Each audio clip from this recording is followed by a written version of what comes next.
Next army GD tradesmen సంబంధించిన paper 3లో GS questions అండి. Paper 3 previous paper 3 GS questions 15 questions వస్తాయి, మీకు తెలుసు కదా. రైట్, ఈ 15 క్వశ్చన్స్ పేపర్ 3 గత ప్రీవియస్ పేపర్లో ఎట్లా అడిగిండి అనేది క్వశ్చన్స్ చూద్దాం. చూడండి, ఇందులో ఫస్ట్ క్వశ్చన్, ఓకే, జనరల్ సైన్స్లో ప్రీవియస్ పేపర్ 3లో first question, the heating element in an electric heater is made up of which metal అని అడుగుతుండండి. ఓకే, ఎలక్ట్రిక్ హీటర్ ఉంటుంది కదండి, ఈ విధంగా అదే మనకు రైస్ చేసేది కానీ ఎలక్ట్రిక్ కుకింగ్ హీటర్ ఉంటుంది కదా. ఎలక్ట్రిక్ హీటర్ వేరు, ఎలక్ట్రిక్ వాటర్ హీటర్ ఏమో ఈ విధంగా ఉంటుంది, మీకు తెలుసు కదా. రైట్, ఇది వాటర్ హీటర్, ఇదేమో cooking heater.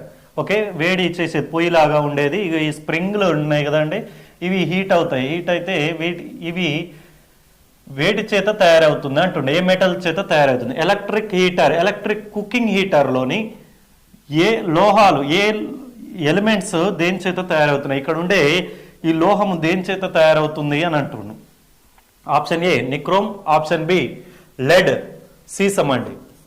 Okay, option B సీసము, ఆప్షన్ సి సిల్వర్ వెండి, ఆప్షన్ డి కాపర్ రాగి. ఓకే, ఆన్సర్ ఏంది అని అంటే ఆప్షన్ ఏ నిక్రోమ్ అండి. ఓకే, ఇక్కడ క్వశ్చన్ ఏంటంటే ఎలక్ట్రిక్ కుకింగ్ హీటర్ అన్నా, ఎలక్ట్రిక్ వాటర్ హీటర్ అన్నా. వాటర్ హీటర్ ఉంది కదండి ఇది, ఇగో ఇక్కడ ఈ వాటర్ హీటర్ కూడా దేని చేత అవుతుందని అడుగుతుండొచ్చు.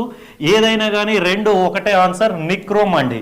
Nichrome is a alloy. What is alloys అని అంటే లోహ మిశ్రమాలు అండి, లోహ మిశ్రమాలు, alloys. Okay, 2 or more metals or non metals combine to form alloys.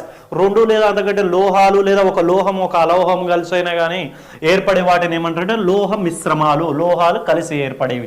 Right, అందులో nichrome is a alloy. Nichrome అనేది కూడా అల్లాయ్. ఎట్లా ఇది అని అంటే చూడండి, ఇందులో నిక్రోమ్లో ఏంటంటే నీ means nickel, chrome means chromium. Nickel metal, chromium metal, nickel and chromium రెండు మెటల్స్ ఉన్నాయి. నిక్రోమ్ 80% ఉంటుంది, క్రోమియము 20% ఉంటుందండి. నిక్రోమ్ 80%, క్రోమియం 20% కలిసిన రెండు లోహాలతో కలిసిన మిశ్రమమే నిక్రోమ్ అనేది. ఈ నిక్రోమ్ అనేది ఎలక్ట్రిక్ వాటర్ హీటర్ కానీ ఎలక్ట్రిక్ కుకింగ్ హీటర్లో కానీ యూజ్ చేసే మెటల్ ఆర్ అల్లా ఏందని అడుగుతుంటాడు. చాలా చాలా ఇంపార్టెంట్ ఇది నిక్రోమ్ అండి. రైట్, దీనికి సంబంధించిన రిలేటెడ్ మ్యాటర్ ఇక్కడ ఉంది, దీన్ని మీరు నోట్ చేసుకోండి. క్లియర్? నెక్స్ట్ క్వశ్చన్ చూడండి, the speed of sound in air at 0 degrees centigrade, 0 degrees centigrade వద్ద 0 degrees centigrade వద్ద గాలిలో ధ్వని వేగము ఎంత అంటుండు. అసలు ధ్వని వేగము సౌండ్ వెలాసిటీ. ఓకే, ధ్వని వేగాన్ని ఏ విధంగా కొలుస్తారు అని అంటే మీటర్ పర్ సెకండ్లలో కొలుస్తారండి. Okay, sound frequency measured, sound frequency ధ్వని పౌన పుణ్యాన్ని ఎందులో కొలుస్తారంటే డెసిబెల్స్లలో కొలుస్తారు. డెసిబెల్స్. ఓకే, డెసిబెల్స్లలో sound frequency measured in decibels. Sound velocity, sound ధ్వని వేగాన్ని మీటర్ పర్ సెకండ్ లో కొలుస్తారు. ఇది గాలిలో ఒక రకంగా వెళ్తుంటది ఒక స్పీడ్ తోటి, వాటర్ లో ఒక స్పీడ్ తోటి వెళ్తుంటది, మెటల్స్ లో ఒక స్పీడ్ తోటి వెళ్తుంటది. హైయెస్ట్ సౌండ్ స్పీడ్ ఎందులో ఎక్కువగా అని అంటాడు, అది మెటల్స్ అండి. లోహాలలో ఎక్కువ స్పీడ్ తోటి వెళ్తుంటది, లోహాలతో ఎక్కువ స్పీడ్ తోటి వెళ్తుంటది. ఆ లోహాల్లో కూడా ఎక్కువ ఏ లోహంలో అంటే స్టీల్లో ఎక్కువ స్పీడ్ తోటి వెళ్తుంటది.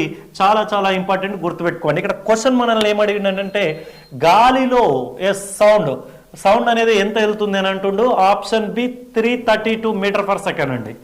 Okay, 332 meter per second. ఒకవేళ 332 లేకపోతే 331 లేకపోతే 330, అట్లా నియరర్ వాల్యూ ఆన్సర్ చేసి ఉండాలి. ఎగ్జాక్ట్లీగా మాత్రం 332 మీటర్ పర్ సెకండ్ ఎక్కడ గాలిలో ధ్వని వేగం. క్లియర్? దీనికి సంబంధించిన రిలేటెడ్ మ్యాటర్ ఉంది, దీనికి సంబంధించిన ఈ రిలేటెడ్ మ్యాటర్ని అబ్జర్వ్ చేయండి. రైట్, నెక్స్ట్ క్వశ్చన్,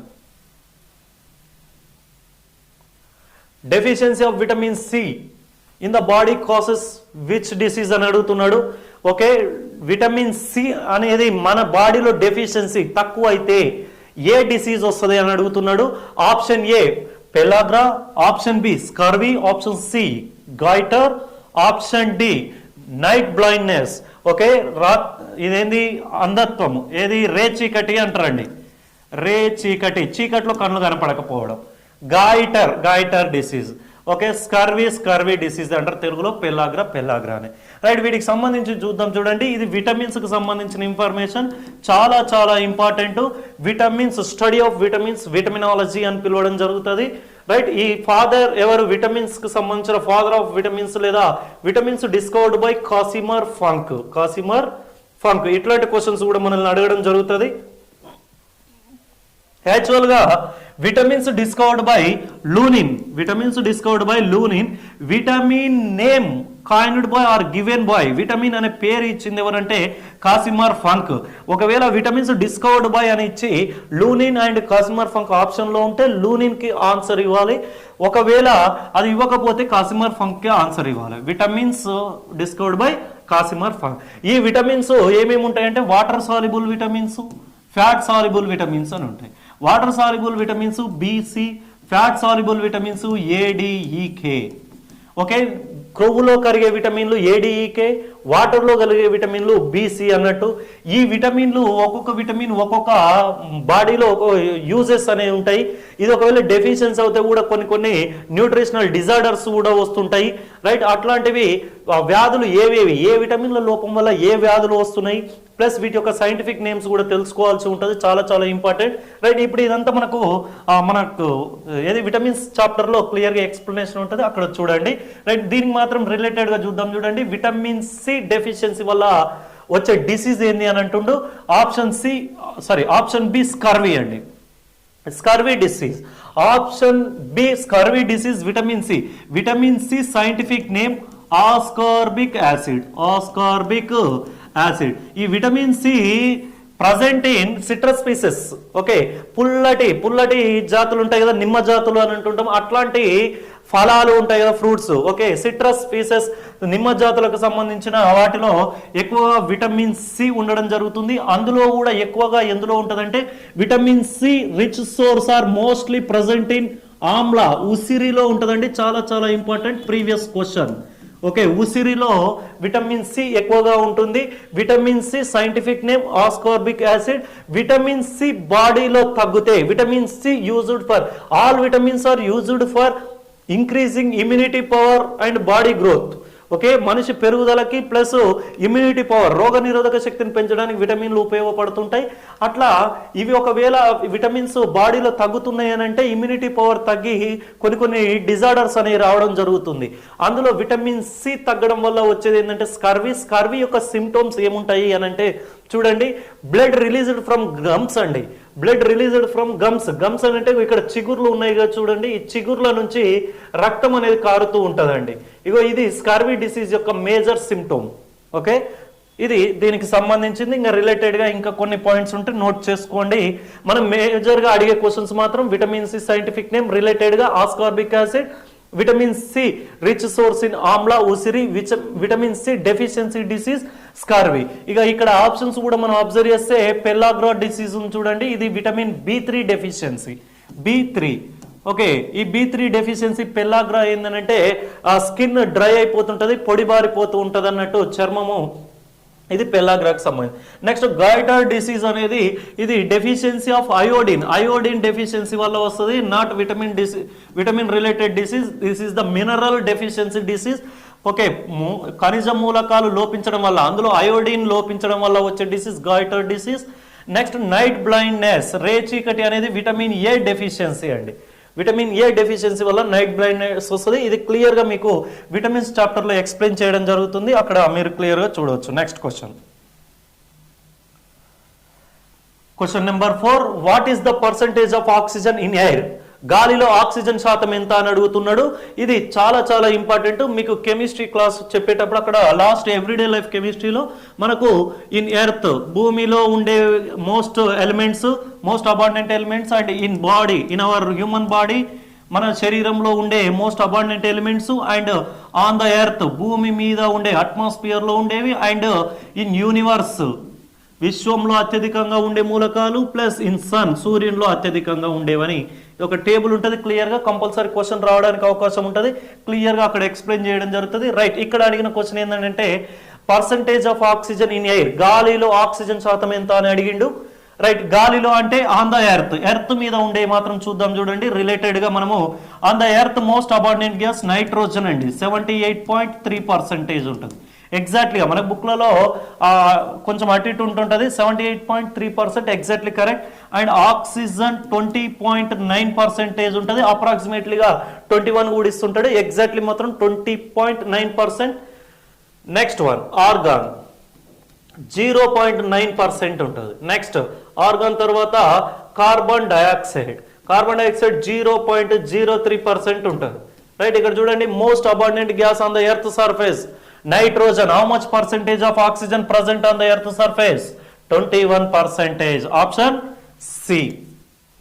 దానికి సంబంధించిన రిలేటెడ్ మ్యాటర్ ఇక్కడ ఉన్నది చూడండి. ఇది నెక్స్ట్ ఈ ఆక్సిజన్ కి సంబంధించిన ఈ ఆక్సిజన్ అలోట్రోప్స్ అని అడుగుతుంటాడు. ఆక్సిజన్ యొక్క రూపాంతరాలు అంటాడు. ఆక్సిజన్ నుంచి ఏర్పడే మూలకాలు ఏందని అంటాడు? ఆక్సిజన్ మాలిక్యూల్ అండ్ ఓజోన్ కూడా అంటే ఓజోన్. ఈ ఓజోన్ అనేది యూవీ రేసెస్ నుంచి ప్రొటెక్ట్ చేస్తుంది. Ozone layer present in stratosphere. ఇది మీకు నెక్స్ట్ వచ్చినప్పుడు క్లియర్ గా ఎక్స్ప్లెయిన్ చేస్తాను. Right, next question number 5. Main constituent of natural gas. Okay, main constituent of natural gas.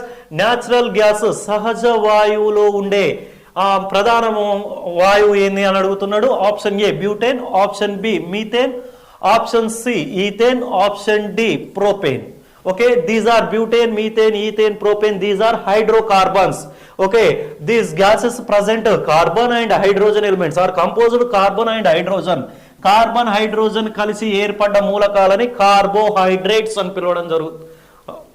Hydrocarbons. Carbon hydrogen కలిసి ఏర్పడ్డ వాటిని హైడ్రోకార్బన్స్ అని పిలవడం జరుగుతుంది. హైడ్రోకార్బన్స్.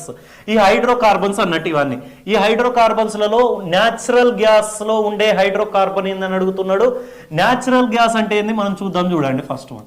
న్యాచురల్ గ్యాస్ అంటే దీన్ని మీథేన్ ని న్యాచురల్ గ్యాస్ అని పిలుస్తారండి. Methane formula CH4. దీన్ని అనదర్ నేమ్స్ వచ్చేసి Marsh gas, gobar gas, cow dung ఆవు పేడ తోటి తయారు చేసిన వాటి నుండి గోబర్ గ్యాస్ విలేజ్లలో ఉంటుంది కదా, వంట చేయడానికి ఉపయోగిస్తుంటారు. ఈ గోబర్ గ్యాస్ ఎక్కువగా ఉండేది మీథేన్ కాబట్టి దీన్ని గోబర్ గ్యాస్ అని పిలుస్తారు, మార్ష్ గ్యాస్ అని పిలుస్తారు, బయోగ్యాస్ అని పిలుస్తారు. ఎందుకంటే డీకంపోజ్డ్ మెటీరియల్స్, కుళ్ళిన పదార్థాల నుంచి విడుదలయ్యే వాయువు ఉంటుంది కదా. ఏదైనా మనకు మామూలుగా తేమగా ఉన్న ప్రదేశాల్లో ఏమైనా గడ్డి కానీ ఏమైనా కుళ్ళిన ప్రదేశాల్లో వచ్చే స్మెల్ ఉంటుంది కదా, అది మీథేన్ స్మెల్, బయోగ్యాస్ అని అంటారు. ఇంకా న్యాచురల్ గ్యాస్ న్యాచురల్గా లభిస్తుంది కాబట్టి న్యాచురల్ గ్యాస్ అని కూడా అంటారు. ఇన్ని పేర్లతోటి పిలుస్తారు. చాలా చాలా ఇంపార్టెంట్, గుర్తుపెట్టుకోండి. దీని యొక్క ఫార్ములా CH4. ఇప్పుడు main constituent of natural gas లో ఉండేది ఏంది అని అంటుండే ఆప్షన్ మీథేన్. ఇదే క్వశ్చన్ ని మళ్ళీ రిలేటెడ్ గా అడుగుతాడు. Which gas present in cylinders అని అంటాడు. సిలిండర్స్ లో ఉండేది ఏందని అంటుంటాడు. Butane plus propane. బ్యూటేన్ 80% ఉంటుంది, ప్రోపేన్ 20% ఉంటుందండి. ఒకవేళ రెండు ఆప్షన్లు ఇస్తే బ్యూటేన్ ప్రోపేన్ కి ఆన్సర్ చేయాలా. ఒకవేళ సింగిల్ ఆప్షన్స్ ఇచ్చినప్పుడు సిలిండర్లలో మన ఇంట్లో ఉండే సిలిండర్స్ LPG గ్యాస్లు ఉంటాయి కదా, అందులో ఉండే మేజర్ కాన్స్టిట్యూయెంట్ ఏందని అంటుంటాడు. బ్యూటేన్ 80% ఉంటుంది. నెక్స్ట్ ప్రోపేన్ కూడా ఉంటుంది. Right, next question. Speed of sound is measured in. ఇందాకనే చెప్పాము స్పీడ్ ఆఫ్ సౌండ్ యొక్క స్పీడ్, ధ్వని వేగాన్ని ఎందులో కొలుస్తారు అని అంటే ధ్వని వేగము. అసలు speed equal to distance by time. Okay, distance యొక్క యూనిట్స్ ఏంది మీటర్స్. నెక్స్ట్ టైం యొక్క యూనిట్స్ సెకండ్స్ కాబట్టి metre per second. Speed equal to units ఏంది మీటర్ ఫర్ సెకండ్. మరి స్పీడ్ ఆఫ్ లైట్ అన్నా స్పీడ్ ఆఫ్ సౌండ్ అన్నా ఏదన్నా కానీ స్పీడ్ అన్నప్పుడు ఏంది యూనిట్స్ మీటర్ ఫర్ సెకండ్ అన్నట్టు సింపుల్ గా. Okay, answer metre per second. మరి ఇక్కడ డెసిబల్ ఏంది సార్ అని అంటే ఇది జౌల్ అండి. డెసిబుల్ ఏందనంటే డెసిబుల్ సౌండ్ ఫ్రీక్వెన్సీ, సౌండ్ ఎంత వేగంతో వెళ్తుంది, పౌనపుణ్యం, ధ్వని పౌనపుణ్యము అంటారు. Sound frequency measured in decibels లలో కొలుస్తారు, గుర్తుపెట్టుకోండి. రైట్, ఇది మనిషి వినగలిగే డెసిబల్స్ ఎంత ఫ్రీక్వెన్సీ తోటి వచ్చిన సౌండ్ ని వినగలుగుతాడు అని కూడా అడగొచ్చు. 120 డెసిబల్స్ వరకు వినగలుగుతాడండి. జనరల్ గా మనం మాట్లాడే వాయిస్ ఎంత డెసిబుల్లో ఉంటుంది అని అడగొచ్చు. 50 to 60 డెసిబల్స్ ఉంటుంది. ఓకే, టెలిఫోన్ రింగ్ అవుతుంటుంది కదా, అది ఎగ్జాక్ట్లీగా వస్తుంటుంది కదా ఫ్రీక్వెన్సీ, అది 60 ఉంటుందండి. క్లియర్, ఇట్లా మీకు క్లియర్గా క్లాసెస్లలో ఎక్స్ప్లెయిన్ చేయడం జరుగుతుంది. ఇక్కడ రిలేటెడ్గా ఏంటంటే స్పీడ్ ఆఫ్ సౌండ్ అని అన్నప్పుడు metre per second next sound frequency measured in అని అడిగినప్పుడు డెసిబుల్స్ ఆన్సర్ అవుతుంది అన్నట్టు, రైట్. మ్యాక్సిమం ఫ్రీక్వెన్సీ ఎంత వినగలుగుతాడు హ్యూమన్ అని అంటే 120 డెసిబుల్స్ వరకు వినగలుగుతాడు, right. Next question, the eyes of patient suffering from jaundice turns to which colour అని అంటున్నాడు. ఓకే, కండ్లు జాండీస్ వచ్చినప్పుడు, జాండీస్ అంటే వీటిని ఏమంటారు అంటే పచ్చకామెర్లు లేదా పసరికలు అని పిలవడం జరుగుతుందండి. పచ్చకామెర్లు ఆర్ పసరికలు, పసరికలు ఆర్ పచ్చకామెర్లు. ఈ పచ్చకామెర్లు వచ్చినప్పుడు లోకమంతా పచ్చగా ఉంటుంది అంటారు కదా, రైట్. మరి ఆ పచ్చకామెర్లు వచ్చినప్పుడు కండ్లు ఏ కలర్ లోకి మారుతాయి అంటుండు, సింపుల్ క్వశ్చన్, రైట్. దీన్నే ఈ జాండీస్ యొక్క అనదర్ నేమ్ చూడండి, రిలేటెడ్ మ్యాటర్ చెప్తున్నాను. జాండీస్ యొక్క అనదర్ నేమ్ హెపాటైటిస్ డిసీజ్ అంటారండి. హెపటైటిస్ లాస్ట్ ప్రీవియస్ పేపర్ లో చెప్పాను. హెపాట్ అనే పదం ఎక్కడ వచ్చినా హెపాట్ మీన్స్ లివర్, కాలేయము. ఐటిస్ అనే సఫిక్స్ వర్డ్ ఎక్కడ వచ్చినా ఐటిస్ మీన్స్ పెయిన్, బర్నింగ్, నొప్పి, మంట, ఇన్ఫ్లమేషన్ ఏదైనా అనొచ్చు అన్నట్టు. ఓకే, లివర్ లో నొప్పి, కాలేయంలో నొప్పి లేదా కాలేయంలో మంట, అనేది హెపటైటిస్ డిసీజ్ అన్నట్టు. Hepatitis disease common name jaundice. దీన్ని తెలుగులో పచ్చకామెర్లు పసరికలు అని పిలవడం జరుగుతుంది. ఇది వచ్చినప్పుడు కండ్లు ఏ కలర్ లోకి మారుతున్నాయి అంటే ఆప్షన్ బి, ఎల్లో కలర్ లోకి మారుతాయండి, రైట్. దీనికి సంబంధించిన ఇన్ఫర్మేషన్ క్లియర్ గా ఎక్స్ప్లెయిన్ చేస్తూ చూడండి. హెపటైటిస్ డిసీజ్ పచ్చకామెర్లు అనగానే కండ్లు పచ్చగా అవుతున్నాయి అంటే కండ్లకే వస్తుందని అనుకుంటారు, రాదండి. ఇది చెప్తా చూడండి. ఇక్కడ మనకు డైజెస్టివ్ సిస్టమ్ ఉంటుంది, జీర్ణ వ్యవస్థ. ఈ జీర్ణ వ్యవస్థకి ఇటువైపు ఏంటంటే కాలేయం ఉంటుంది, ఓకే, లివర్. ఈ లివర్ నుంచి ఏమొస్తుంది అని అంటే బైల్ జ్యూస్ అనేది వస్తుందండి, పైత్యరసము అని అంటారు. గ్రీన్ కలర్ లో ఉంటది బైల్ జ్యూస్, పైత్యరసము secreted by liver, stored in gall bladder. పిత్తాశయం, చేదు అంటారు కదా లివర్ దగ్గర, గ్రీన్ కలర్ లో ఉండేది. ఓకే, బైల్ జ్యూస్ ఏ కలర్ లో ఉంది, బైల్ జ్యూస్ గ్రీన్ కలర్ లో ఉన్నది. గ్రీన్ కలర్ లో ఉన్న బైల్ జ్యూస్ ఎక్కడికి రావాలి అని అంటే స్మాల్ ఇంటెస్టైన్ లోకి వచ్చి ఫుడ్ లో ఉండే ఫ్యాట్స్ ని ఫ్యాట్ డ్రాప్లెట్ చిన్న చిన్నగా కన్వర్ట్ చేయాలి. ఎప్పుడైతే ఈ డక్ట్ ఉంటుంది కదా, ఈ డక్ట్ లో ఏమన్నా చెత్త కానీ ఏమన్నా చిక్కినప్పుడు లేదా గాల్ బ్లాడర్ లో ఫ్యాట్ స్టోన్స్ ఇక్కడ స్ట్రక్ అయినప్పుడు, ఎనీవే ఏ రీజన్ అయినా కానీ, లేదా హెపటైటిస్ బి వైరస్ వచ్చి ఇక్కడ డిస్ట్రాయ్ చేసినప్పుడు ఈ డక్ట్ ని, అప్పుడు ఏమవుతుందంటే ఇక్కడ బ్లాక్ అయిపోయి బైల్ జ్యూస్ డైజెస్టివ్ సిస్టంలోకి స్మాల్ ఇంటెస్టైన్లోకి రానప్పుడు ఇది వెళ్ళట్లేదని చెప్పి లివర్స్ విడుదల చేయడం, బైల్ జ్యూస్ విడుదల చేయడం ఆగుతుందా, ఆగదు. మరి బైల్ జ్యూస్ ఎక్కువైపోతా ఉంటుంది. ఎక్కువైపోయి ఎందులోకి వెళ్తుంది అని అంటే బైల్ జ్యూస్ మొత్తం బాడీ మొత్తం ఏముంటాయి, బ్లడ్ వెజల్స్ ఉంటాయి కాబట్టి లివర్ లో కూడా బ్లడ్ వెజల్స్ ఉంటాయి కదా, డైరెక్ట్ గా ఈ బైల్ జ్యూస్ ఎందులోకి వస్తుంది అంటే బ్లడ్ లోకి వచ్చేస్తుంది. బ్లడ్ ఏ కలర్ లో ఉంది, బ్లడ్ రెడ్ కలర్ లో ఉంటుంది. Blood is red colour, right. Bile juice is green colour. Bile juice ఏ కలర్ లో ఉంది, గ్రీన్ కలర్. ఇప్పుడు గ్రీన్ కలర్ లో ఉన్న బైల్ జ్యూస్ ఎక్కడికి వెళ్ళింది, బ్లడ్ లోకి వెళ్ళి రెడ్ కలర్ తోటి కలిసింది. అంటే red colour green colour mix అయ్యి ఎల్లో కలర్ గా టర్న్ అవుతుంది. కామన్ గా రెడ్ కలర్ గ్రీన్ కలర్ కలిస్తే కూడా ఎల్లో కలర్ వచ్చేస్తుంది, రైట్. ఈ విధంగా బ్లడ్ మొత్తం ఏ కలర్ లోకి చేంజ్ అవుతుంది, ఎల్లో కలర్ లోకి చేంజ్ అవుతుంది. బ్లడ్ సర్క్యులేట్స్ ఎంటైర్స్ బాడీ మొత్తం సర్క్యులేట్ అవుతుంది. కానీ బాడీ మెలనిన్ ఉండడం వల్ల ఏ కలర్ లో ఉంటుంది, కొంచెం నలుపు కలర్ లో ఉంటుంది స్కిన్ కాబట్టి. వైట్ కలర్ లో ఉండే దగ్గర స్పష్టంగా ఎల్లో కలర్ కనపడుతుంటది. సో వైట్ కలర్ పార్ట్ ఎక్కడ ఉంది బాడీలో అని అంటే ఐస్ లో కూడా స్క్లీరా, దృఢస్థరం అంటారు. బయటి వైపు ఉండే తెల్లని పొరని స్క్లీరా, ఇక్కడ ఈ వైట్ కలర్ లో ఉండే దీన్ని స్క్లీరా అని పిలవడం జరుగుతుంది. ఈ స్క్లీరా వైట్ కలర్ లో ఉన్న దగ్గరికి బ్లడ్ ఎల్లో కలర్ బ్లడ్ రావడం వల్ల అక్కడ మనకు ఐస్ అనేవి ఎల్లో కలర్ లో కనపడతాయి.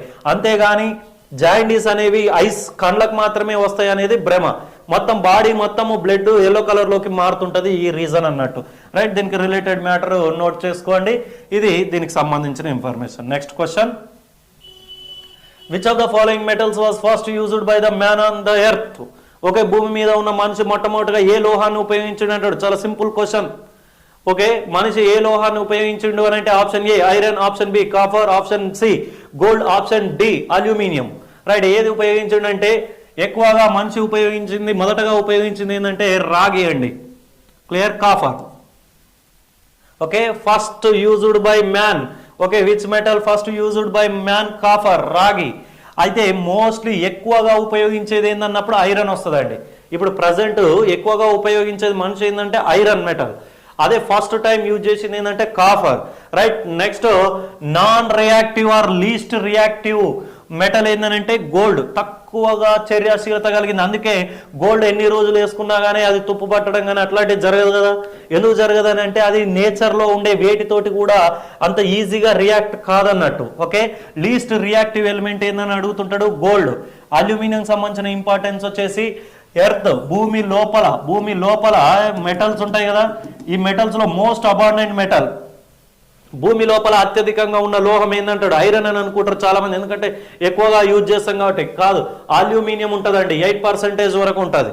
Okay, most abundant metal on the earth crust. Okay, భూపటలం అంటారు, భూమిపై పొర, ఆ క్రస్ట్ ఏరియాలో అత్యధికంగా ఉండే లోహం ఏంటంటుంటాడు aluminium.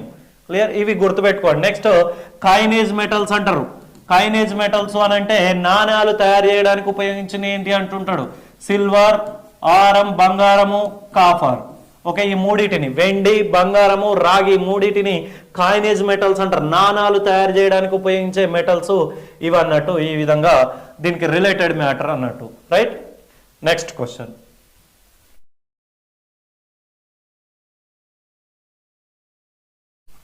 What is the chemical formula of common salt? Common salt యొక్క కెమికల్ ఫార్ములా, కామన్ సాల్ట్ ని టేబుల్ సాల్ట్ అని కూడా అంటారు. కామన్ సాల్ట్, టేబుల్ సాల్ట్ యొక్క ఫార్ములా ఏందన్నాడు? Option A calcium, option B sodium chloride, option C potassium chloride, option D water. ఇక్కడ చూడండి, option B answer correct అండి. Option B sodium chloride. Sodium chloride ని sodium Na, chloride Cl. Okay, sodium chloride దీన్ని ఏమంటారు? Common salt are table salt అని పిలవడం జరుగుతుంది. Common salt are table salt అని పిలవడం జరుగుతుంది. దీని మధ్యలో ఏం జరుగుతుంది అంటే అయానిక్ బాండ్ జరుగుతుందండి. కెమికల్ బాండ్స్ కు సంబంధించిన చాప్టర్ లో క్లియర్ గా ఎక్స్ప్లెయిన్ చేయడం జరుగుతుంది sodium chloride. Next potassium chloride ఏంటంటే దీన్ని బెంగాల్ సాల్ట్ అని పిలవడం జరుగుతుందండి. Very very important, Bengal salt. Bengal salt ఏంటంటే పొటాషియం క్లోరైడ్. క్లియర్, ఇక్కడ చూడండి దానికి related matter. Sodium chloride commonly known as salt, ionic compound with the chemical formula NaCl. Okay, representative ఎంత ఉన్నాయండి? Na ఒకటి ఉంటే క్లోరిన్ కూడా ఒకటే పరమాణు ఉన్నాయి, అంటే 1:1 రేషియోలో ఉన్నాయి అన్నట్టు. రైట్, దీనికి సంబంధించిన ఇంకా రిలేటెడ్ మ్యాటర్ ఉన్నది. చూడండి ఇక్కడ ఈ సోడియం క్లోరైడ్ ఏ విధంగా బాండ్ ఫామ్ చేసుకుంటున్నాయి అనేది కెమికల్ బాండ్లో ionic bond, next covalent bond, coordinate covalent bond అని ఉంటాయి. అక్కడ మీకు ఎక్స్ప్లెయిన్ చేయడం జరుగుతుంది. రైట్, ఇది దీనికి సంబంధించింది అన్నట్టు. Next question.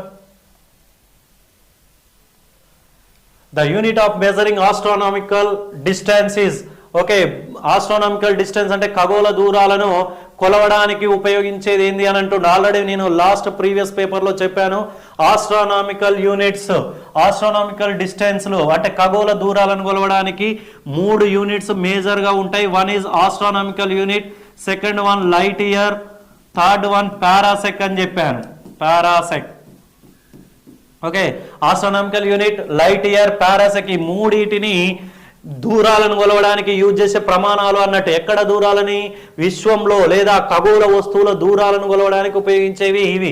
ఇందులో కూడా ఎక్కువ దూరాలను కొలవడానికి పారాసెక్ ని యూజ్ చేస్తారని గుర్తుపెట్టుకోండి. అయితే ఇక్కడ ఏమడిగిండు? ఖగోళ దూరాలను కొలిచే యూనిట్ ఏంటంటే ఈ మూడిట్లలో ఏ ఆప్షన్ ఉన్నా కరెక్టే.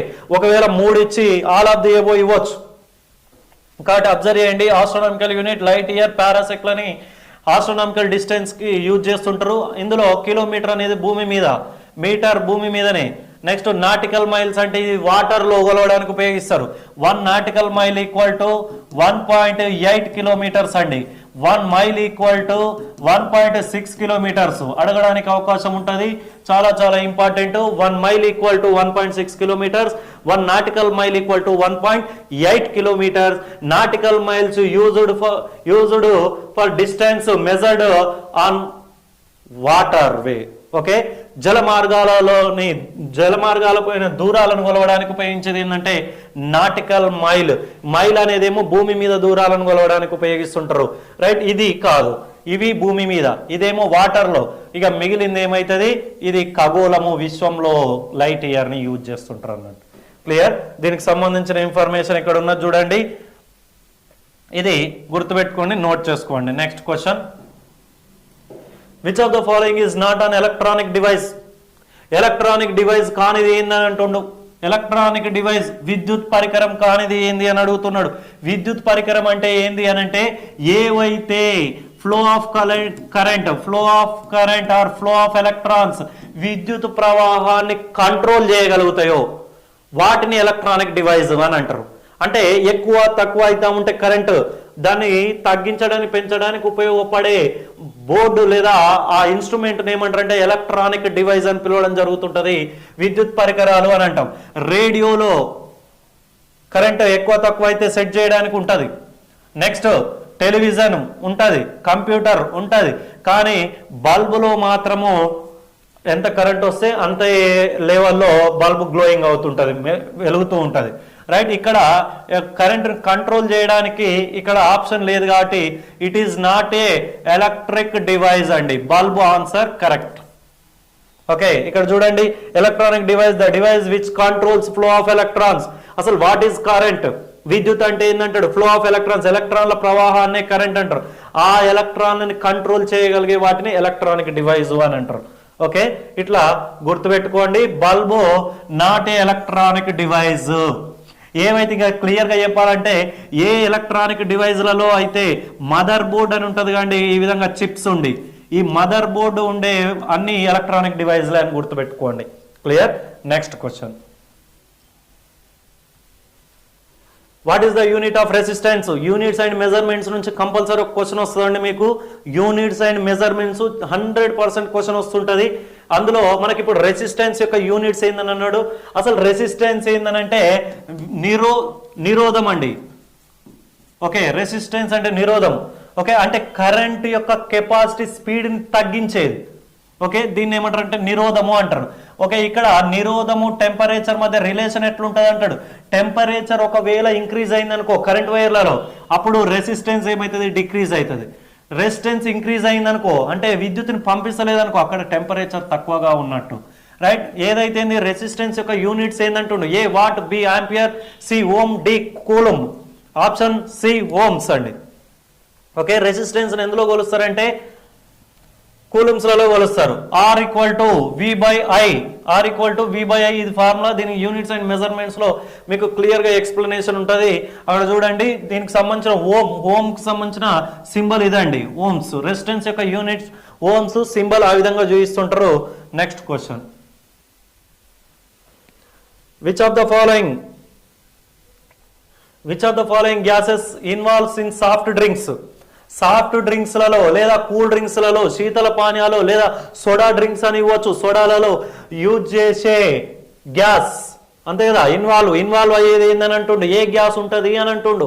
ఇట్లాంటి కూల్ డ్రింక్స్ లలో కానీ సోడాలలో కానీ ఏ గ్యాస్ ఉంటుంది అని అడుగుతున్నాడు. Option A hydrogen, option B carbon dioxide, option C oxygen, option D nitrogen. అయితే ఆన్సర్ ఏంది అని అంటే ఇక్కడ చూడండి, which acid present in soft drinks. Soft drinks లలో ఉండే ఆమ్లం ఏందని అంటాడు. లేకపోతే which acid filled in soft drinks లలో యూజ్ చేసే యాసిడ్ ఏందని అంటాడు? Carbonic acid. Very very important, carbonic acid అండి. Carbonic acid formula H2CO3. ఇగో ఈ యాసిడ్ అనేది థమ్స్అప్లు కానీ కూల్ డ్రింక్స్ సోడా కానీ ఇందులో ఉంటది కదండి. అందులో ఉండే యాసిడ్ ఏంటంటే కార్బోనిక్ యాసిడ్. ఫార్ములా H2CO3 అడగడానికి అవకాశం ఉంటుంది. ఈ H2CO3 ఏ విధంగా ఏర్పడ్డదంటే H2O water plus carbon dioxide gas కలిపి కంప్రెస్ చేసి తయారు చేసిన యాసిడే ఇదనమాట carbonic acid. H2O plus CO2 gives rise to H2CO3 carbonic acid. ఇప్పుడు ఈ కార్బోనిక్ యాసిడ్ ఎందులో ఉంది అని అంటే ఇందులో ఉన్నది. ఇందులో ఉన్న తర్వాత హై ప్రెషర్ వద్ద ఇందులో ఉన్నప్పుడు ఎప్పుడైతే క్యాప్ ఓపెన్ చేస్తావో ఇందులో నుంచి బయటికి వెళ్ళే గ్యాస్ ఏందనంటే ఇగో ఈ కార్బన్ డైఆక్సైడ్ వెళ్ళిపోతుంది. మిగిలింది ఏముంటుంది? వాటర్ మాత్రమే ఉంటుంది. అందుకే మీరు థమ్స్అప్ తాగినప్పుడు కూల్ పోక ముందుకే తాగు బాగుంటుంది అని చెప్తుంటారు. కూల్ పోయినాక దాకా ఏముండదు అని అంటే కూల్ పోకముందు ఏంది? కార్బోనిక్ యాసిడ్ ఉంది, టేస్ట్ యూజ్ అవుతుంది యాసిడ్. రైట్, అదే కూల్ ఇక్కడ నుంచి గ్యాస్ బయటికి వెళ్ళినప్పుడు కార్బన్ డైఆక్సైడ్ బయటికి వెళ్ళిపోతే రిమైనింగ్ ఏముంది? వాటర్ మాత్రమే ఉంది. అందుకే వాటర్ లాగా దాంతో పాటుగా colouring agents, next sweet sugar కు సంబంధించినవి కూడా కలుపుతుంటారు కాబట్టి అట్లా మనకు తీయగా వాటర్ లాగా ఉంటుంటది అన్నట్టు. రైట్. ఇందులో క్వశ్చన్ ఏం అడుగుతాడంటే which acid filled in soft drinks అని అంటాడు. ఏ యాసిడ్ సాఫ్ట్ డ్రింక్స్లలో యూజ్ చేస్తారంటే కార్బోనిక్ యాసిడ్. కార్బోనిక్ యాసిడ్ ఎట్లా ప్రిపేర్ అవుతుంది అని అంటుంటాడు. వాటర్ అండ్ కార్బన్ డైఆక్సైడ్ ని కంప్రెస్ చేస్తే ఏర్పడేది carbonic acid. Right. Which gas released from soft drinks నుంచి రిలీజ్ అయ్యే గ్యాస్ ఏందని అంటాడు కార్బన్ డైఆక్సైడ్. లేకపోతే which gas present in soft drinks అని అంటాడు, అట్లా కూడా కార్బన్ డైఆక్సైడ్ ఉంటే కార్బన్ డైఆక్సైడ్ ఇందులో ఉంది, ఒకవేళ ఓపెన్ చేస్తే బయటకు వెళ్ళిపోతుంటుంది అని. Answer carbon dioxide. రైట్. ఇక రిలేటెడ్ మ్యాటర్ ఉన్నది చూడండి. నైట్రోజన్ కి సంబంధించిన ఇచ్చారు ఇక్కడ. Nitrogen colourless, odourless, tasteless. నైట్రోజనే కాదు, అట్మాస్ఫియర్ లో ఉండే ఆల్మోస్ట్ అన్ని గ్యాసెస్ కలర్లెస్ అండి. ఒకవేళ కలర్ ఉన్నదనుకో, నైట్రోజన్ కానీ ఆక్సిజన్ కానీ కార్బన్ డైఆక్సైడ్ కానీ కలర్ ఉన్నదనుకో, మనకు కూడా ఈ లోకం కలర్ గా కనపడాలన్నట్టు. రైట్. కలర్ ఉండదు. ఆర్డర్లెస్, దాదాపు ఆర్డర్లెస్, ఎందుకంటే స్మెల్ కూడా ఉండదు, ఉంటే మనకు డిఫరెంట్ స్మెల్ వచ్చేది అన్నట్టు. రైట్. ఇవన్నీ గుర్తుపెట్టుకోండి, దీనికి సంబంధించిన ఇన్ఫర్మేషన్ ఇవి నోట్ చేసుకోవచ్చు, ఆక్సిజన్ హైడ్రోజన్ కి సంబంధించినవి కూడా. రైట్. నెక్స్ట్ క్వశ్చన్ ఇక్కడ చూడండి. 32 degrees Fahrenheit is equal to, okay, మనకు మేజర్ గా చెప్పేది 2 types ఆఫ్ స్కేల్స్ ఉంటాయండి టెంపరేచర్ కొలవడానికి. ఒకటి Celsius scale and Fahrenheit. Celsius scale కనుగొన్నది ఎవరంటే సెల్సియస్ అనే సైంటిస్ట్, ఫారెన్హీట్ కనుగొన్నది ఫారెన్హీట్ అనే సైంటిస్ట్. ఓకే. ఈ సెల్సియస్ నైనా ఫారెన్హీట్స్ నైనా డిగ్రీస్లలో చూపిస్తారు. ఇదేమో degree Celsius are degree centigrade అంటాం, ఇక్కడ డిగ్రీ ఫారెన్హీట్స్ అని అంటాం. ఇప్పుడు ఈ థర్మోమీటర్ ని తీసుకెళ్లి మన బాడీలో పెట్టినాం అనుకో, ఒక రకమైన టెంపరేచర్ చూపిస్తుంది, దాన్ని ఫారెన్హీట్లలో చూపిస్తాం. ఎందుకు? ఫారెన్హీట్ కనుగొన్న థర్మోమీటర్ కాబట్టి. నెక్స్ట్ సెల్సియస్ కనుగొన్న థర్మోమీటర్లో చూసినప్పుడు అది డిగ్రీ సెంటిగ్రేడ్లలో చూపిస్తుంటది. ఇప్పుడు ఈ ఫారెన్హీట్ సెల్సియస్ థర్మోమీటర్లలో యూజ్ చేసే ఈ లిక్విడ్ ఏందని అడుగుతుంటాడు. మెర్క్యూరీ అండి, పాదరసం, మెర్క్యూరీ. ఓకే, మెర్క్యూరీని యూజ్ చేస్తాం. ఇప్పుడు ఫారెన్హీట్ డిగ్రీస్, నెక్స్ట్ ఫారెన్హీట్ నుంచి డిగ్రీస్ నుంచి ఫారెన్హీట్ కన్వర్ట్ చేయడానికి ఫార్ములా C/100 = F-32/180 అండి. ఇప్పుడు నీకు ఒకవేళ ఫారెన్హీట్ ఫార్ములా తెలిసిందనుకో, అక్కడ సబ్స్టిట్యూట్ చేసి సి వాల్యూను ఫైండ్ అవుట్ చేస్తే డిగ్రీస్లలో కన్వర్ట్ అవుతుంది. ఒకవేళ నీకు డిగ్రీస్ వాల్యూ తెలిస్తే ఇక్కడ సబ్స్టిట్యూట్ చేస్తే ఫారెన్హీట్ వాల్యూ మీరు ఫైండ్ అవుట్ చేయొచ్చు అన్నట్టు. ఇది degrees to ఫారెన్హీట్స్ to degree convert చేసేది. ఇది మనకు ఫిజిక్స్ లో క్లాసెస్ చెప్పినప్పుడు అక్కడ ఎక్స్ప్లెయిన్ చేయడం జరుగుతుంది, చూడండి. రైట్. ఇదే విధంగా ఇక్కడ హ్యూమన్ బాడీ యావరేజ్ టెంపరేచర్ ఒకవేళ ఫారెన్హీట్లలో అడిగితే 98.4 degrees ఫారెన్హీట్స్, అదే డిగ్రీ సెంటిగ్రేడ్లలో అవుతే 36.9 degrees ఫారెన్హీట్స్ అండి. 36.9 degrees ఫారెన్హీట్స్, యావరేజ్ గా 37 అని ఇస్తుంటాడు. ఇప్పుడు ఒకవేళ నీకు ఈ క్యాల్కులేషన్ రావాలంటే 36.9 నీకు తెలుసు కదా, ఇక్కడ సి వాల్యూ దగ్గర సబ్స్టిట్యూట్ చేస్తే ఎఫ్ వాల్యూ 98.4 వస్తుంది. ఒకవేళ 98.4 ఇక్కడ సబ్స్టిట్యూట్ చేస్తే 36.9 సి వాల్యూ వస్తుంది అన్నట్టు. ఇది హ్యూమన్ బాడీ యావరేజ్ టెంపరేచర్. అయితే ఇక్కడ క్వశ్చన్ ఏం అడిగిండు, 32 degrees అనేది ఇక్కడ 32 సబ్స్టిట్యూట్ చేసినాం అనుకో, 32 సబ్స్టిట్యూట్ చేసినాం. ఇక్కడ చూడండి, 32 ఫారెన్హీట్స్ ఇస్తే డిగ్రీ సెంటిగ్రేడ్లలో దేని ఎంతకు సమానం, సి వాల్యూ ఎంత వస్తుంది అని అంటాడు. సరే, ఎఫ్ వాల్యూ 32 సబ్స్టిట్యూట్ చేసినాం. 32 - 32 ఏమవుతుంది? 0. 0 by సంథింగ్ ఏమవుతుంది? 0. రైట్. C/100 = 0. రైట్. 100 కూడా అక్కడ పంపిస్తే ఏమవుతుంది? 0 × 100 0. రైట్. అంటే సి వాల్యూ ఎంత? 0 degrees సెంటిగ్రేడ్ = 32 degrees ఫారెన్హీట్స్ కి సమానము అన్నట్టు. క్లియర్? చాలా చాలా important bit. 32 degrees ఫారెన్హీట్స్ is equal to 0 degrees. ఒకవేళ ఇక్కడ నువ్వు 0 సబ్స్టిట్యూట్ చేసావు, ఇక్కడ చూడండి క్లియర్ గా లేదు, నీకు 0 degrees సెంటిగ్రేడ్లలో ఇక్కడ 0 degrees అయితే ఈ ఫారెన్హీట్లలో ఎంత చూపిస్తుంది అని అడగవచ్చు. C/100 = F-32/180. రైట్. చూద్దాం, చూడండి. C value 0. 0/100 = F-32/180. 0/100 0. ఇక్కడ 180 పంపిస్తే 0 × 180 0. 0 = F-32. అర్థమవుతుంది కదా? రైట్. ఇక్కడ ఎఫ్ వాల్యూ ఇక్కడ ఉంచేసి -32ని ఇక్కడ పంపిస్తే ఏమవుతుంది? +32. F = +32 degrees. సి 0 అయితే F-32 అవుతుంది. F-32 అవుతే సి వాల్యూ 0 అవుతుంది. ఇది చాలా చాలా ఇంపార్టెంట్, గుర్తుపెట్టుకోండి. Clear? Next one, last question. When blue litmus paper is kept in acetic acid, the blue litmus paper turns into which color అని అడుగుతున్నాడు. అసలు లిట్మస్ పేపర్ అంటే ఏందో తెలియాలి. Litmus paper is one type of paper made up of fungi. Okay fungi శిలీంధ్రాల నుంచి తయారు చేస్తారండి, శిలీంధ్రాలు ప్లస్ ఆల్గేస్ శైవలాలు ఈ రెండింటిని కలిపి ఉన్న వాటిని ఏమంటారంటే లైకెన్స్ అని అంటారండి. ఆల్గేస్ అంటే నాచు, ఫంగి అంటే బూజు. ఓకే జనరల్గా మాట్లాడాలండి. ఈ రెండు కలిసి ఉన్న వాటిని ఏమంటారు అంటే లైకెన్స్ అని అంటారు. లైకెన్స్ ఇగో ఈ లైకెన్ల చేత మనం ఏం చేస్తారంటే లిట్మస్ పేపర్ తయారు చేయడం జరుగుతుంది. ఇది మనకు జనరల్ స్టోర్లలో కూడా లభిస్తుంటుంది. ఈ లిట్మస్ పేపరు ఫర్ ఎగ్జాంపుల్ ఒక లిట్మస్ పేపర్ ఉందండి. ఈ లిట్మస్ పేపర్లో ఏం చేసినామంటే టూ టైప్స్ ఆఫ్ లిక్విడ్స్ తీసుకున్నాం. ఏంటి, ఒకటి యాసిడ్, ఇక్కడ మనకు యాసిటిక్ యాసిడ్ అన్నాడు కానీ ఏ యాసిడ్ అయినా ఓకే. యాసిడ్, ఇది యాసిడ్, ఇక్కడ బేస్, యాసిడ్ బేస్. ఇక్కడ ఏం చేసినామనంటే రెడ్ లిట్మస్ పేపర్ని ఉంచినామండి. రెడ్ లిట్మస్ పేపర్ ఇది రెడ్ కలర్లో ఉన్న litmus paper. Red litmus paper dipped into acids. Okay యాసిడ్లో ముంచినప్పుడు ఏమవుతుంది, రెడ్ లిట్మస్ పేపర్ యాసిడ్లో ముంచితే ఏమవుతుందంటే రెడ్గానే ఉంటుంది. మరి అదే రెడ్ లిట్మస్ పేపర్ని తీసుకొచ్చి బేస్లో ఉంచినాం అనుకో ఏ విధంగా మారుతుందంటే బ్లూ కలర్లోకి కన్వర్ట్ అవుతుంది. రైట్, ఇట్లా ఒక్కొక్కటి అడుగుతూ ఉంటాడు. చూద్దాం చూడండి దీనికి సంబంధించిన ఇన్ఫర్మేషన్. మీరు కన్ఫ్యూజ్ కావద్దు. ఫ్లాగ్ తీసుకుందాం చూడండి. ఈజీ ట్రిక్ తోటి ఈ ఫ్లాగ్లో ఇక్కడ ఉండేది ఏంది బ్లూ కలర్, ఏది వీల్ బ్లూ కలర్, ఇక్కడ ఉండేది ఏంది రెడ్ కలర్. రెడ్ కలర్ పైన ఉంది, బ్లూ కలర్ కింద ఉంది. ఇది గుర్తుపెట్టుకోండి, ఇది ఫ్లాగ్. రైట్, ఇప్పుడు యాసిడ్స్ అంటే ఏంటంటే సోర్ టేస్ట్ పుల్లగా ఉండేవి, ఎక్కువ కాన్సన్ట్రేషన్ ఉండేవి. ఆ యాసిడ్స్ మీద పడితే కూడా కాలిపోతుంటుంది కదా, యాసిడ్ దాడులు అంటుంటాం కదా. అట్లా ఈ యాసిడ్ అంటే పవర్ఫుల్ అంటే ఇట్లా చూపిస్తాం గుర్తు. నెక్స్ట్ బేస్ అంటే ఏంటంటే యాసిడ్స్ కంటే కొంచెం తక్కువ కాన్సన్ట్రేషన్, తక్కువ పవర్ఫుల్ ఉంటుంది కాబట్టి ఇట్లా చూపిస్తాం. తక్కువ అంటే ఇట్లా, ఎక్కువ అంటే ఇట్లా. ఇప్పుడు యాసిడ్ అని అంటే ఇట్లా నీకు హై కాన్సన్ట్రేటెడ్ అర్థమైంది. ఇగో ఇక్కడ నుంచి రెడ్ బ్లూనా బ్లూ రెడ్ అనేది కన్ఫ్యూజ్ అవుతారు. మీకు చిన్నప్పటికెళ్ళి స్కూళ్ళలో కూడా ఉంటుంది blue litmus paper, red litmus paper blue అనేది ఉంటుంది. బట్ కన్ఫ్యూజన్ అవుతుంటారు. కన్ఫ్యూజన్ కాకుండా యాసిడ్స్ అన్నప్పుడు ఈ గుర్తు కదా, ఇది తీసుకొచ్చి ఇక్కడ సబ్స్టిట్యూట్ చేయి. ఇప్పుడు ఏమైంది, ఇక్కడ నుంచి ఇక్కడికి పోతుంది అంటే బ్లూ లిట్మస్ పేపర్ ఏ విధంగా మారుతుంది, రెడ్ లిట్మస్ పేపర్ గా కన్వర్ట్ అవుతుంది.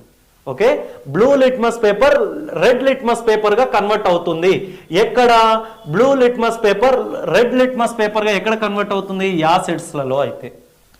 అదే బేస్ లో అయితే ఏ పేపర్ గా కన్వర్ట్ అవుతుందంటే బేస్, ఆల్కలీన్ అని అన్నట్టు. ఓకే, క్షారాలలో గుర్తయింది ఈ విధంగా ఉంటది. కాబట్టి రెడ్ లిట్మస్ పేపర్ ని తీసుకుపోయి బేస్ లో ముంచితే ఏమైతుంది అని అంటే బ్లూ కలర్ లోకి మారుతుంది.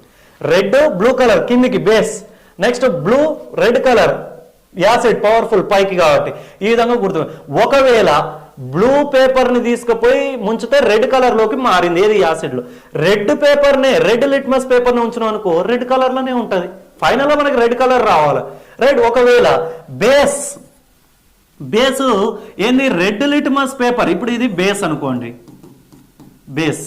ఓకే, క్షారం, సబ్బు నీళ్ళు అది క్షారం అన్నట్టు, చేదుగా ఉంటాయి, బిటర్ టేస్ట్. ఇదేంది red litmus paper. Red litmus paper ఇందులో ఉంచినప్పుడు ఏమైతుంది, బ్లూ కలర్ కి టర్న్ అవుతుంది. బట్ నేనేం చేసినానంటే ఇక్కడ బ్లూ లిట్మస్ పేపరే తీసుకున్నా. బ్లూ లిట్మస్ పేపర్ ఇందులో ముంచితే ఏమైతుంది, ఫైనల్ గా బ్లూ కలరే ఉండాలి. కాబట్టి నో చేంజ్. ఇగో ఈ టేబుల్ చూడండి, ఇది గుర్తుపెట్టుకోండి. Okay, red litmus paper blue colour లోకి మారితే red litmus paper blue colour కిందికి ఈ విధంగా red litmus paper blue colour లోకి మారితే అది బేస్ లో. Next blue litmus paper red గా మారితే యాసిడ్. ఓకే, ఒకవేళ అదే పేపర్ అదే రకంగా మారితే నో చేంజెస్. ఇది గుర్తుపెట్టుకోండి. ఇప్పుడు ఆన్సర్ ఏమైతే చూడండి, యాసిడ్, ఎసిటిక్ యాసిడ్ అని, నాట్ ఎసిటిక్ యాసిడ్, ఏదైనా కావచ్చు యాసిడ్లలో, ఏ యాసిడ్లోనైనా same process. Blue litmus paper ను తీసుకున్నాడు. బ్లూ లిట్మస్ పేపర్ అంటే ఇక్కడ ఉన్న బ్లూ కలర్. ఎక్కడికి పోవాలి, యాసిడ్స్లలో పైకి పోవాలి. పైకి అంటే ఏ కలర్ గా మారుతుంది, రెడ్ కలర్ గా మారుతుంది. ఆన్సర్ ఏమైతుంది, రెడ్ కలర్ ఆన్సర్. క్లియర్, ఇది దీనికి సంబంధించిన ఇన్ఫర్మేషన్. ఇవి జనరల్ అవేర్నెస్ లో ప్రీవియస్ ఆర్మీ జీడీ ట్రేడ్మెన్ సంబంధించిన ప్రీవియస్ పేపర్ 3లో జనరల్ సైన్స్ కి సంబంధించిన 15 క్వశ్చన్స్ ఎక్స్ప్లెయిన్ చేయడం జరిగింది. నెక్స్ట్ క్లాస్ లో ప్రీవియస్ పేపర్ 4 ఎక్స్ప్లెయిన్ చేసుకుందాం. Thank you.